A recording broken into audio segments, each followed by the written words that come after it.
a fer és el Parc Natural de Sant Llorenç del Munt i l'Obac. Allà hi tenim avui el Ferran Vergés, que ens vol explicar com es canvien els pals elèctrics. Doncs sí, això és el que s'està fent avui mateix. S'estan canviant al voltant de 29 pals elèctrics de l'enllumenat de baixa tensió, de mitja tensió, de fet, del Parc Natural. Som just al costat del Parc Natural, el tenim just al darrere, i veieu aquí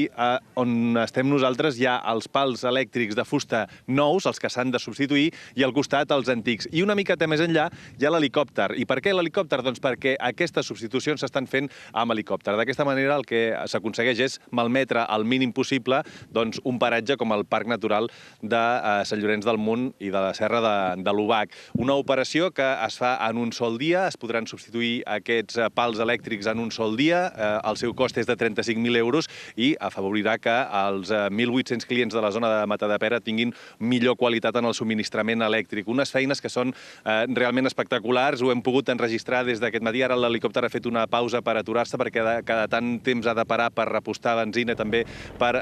planificar una altra vegada quina és la manera que han de treballar i quins són els pals que s'han de substituir, però en fi, que és realment espectacular perquè el pilot de l'helicòpter el que ha de fer és enganxar un d'aquests pals, un dels nous, se l'emporta fins a la zona del parc on hi ha els pals que estan malmesos, el substitueixen, enganxa l'antic, el que està malmès, i el torna a portar fins a la zona on hi ha el camp base on es van substituint tots aquests pals. Amb aquesta pràctica el que s'aconsegueix, entre altres coses, doncs, com us comentàvem, poder malmetre el mínim possible un espai natural com aquest, i altres coses que també aconsegueixen és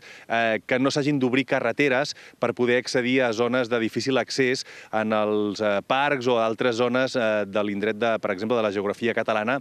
on seria molt complicat poder-hi accedir i hauríem de malmetre el medi ambient i la zona natural protegida. Són 3 quilòmetres de línia de tensió que s'estan substituint i precisament el responsable de la xarxa i responsable també d'aquesta operació ens explicava els motius de fer servir un helicòpter i també s'està fent servir una tècnica nova, un nou programa que el que aconsegueix és que els picots, que són els ocells que fan malbé les fustes perquè volen fer els seus nius a dintre de la fusta, no aconsegueixin fer malbé aquestes noves fustes dels pals elèctrics. L'helicòpter és un mitjà que ens permet accedir a punts que són molt complicats, que d'altra manera tindrien un impacte molt important en el medi natural. Com podeu veure, arribar en aquests punts de difícil accés, fer-ho amb vehicles convencionals suposaria obrir